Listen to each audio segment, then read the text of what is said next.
Hey everybody, it's Dr. Mac. I am in Beaver Creek, Minnesota. Little town just off the interstate. I had a few minutes and I'm looking at this really nice little baseball field here. Got a nice little kiddie park here that has some water running at the right time of year. It's Minnesota, so it's probably too cold almost all the time.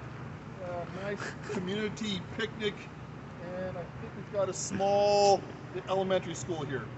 What I thought about is, what a nice sign of the pride of place.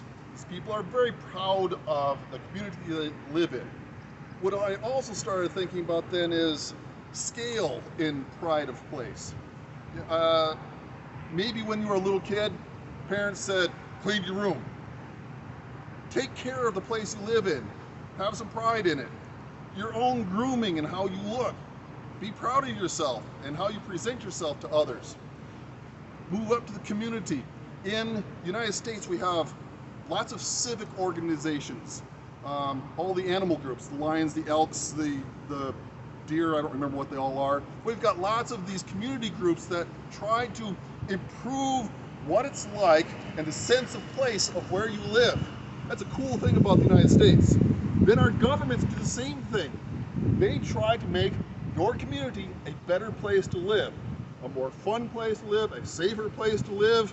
That works its way up to county, state, international, national. Take pride in your place. Thoughts of the day. Thanks.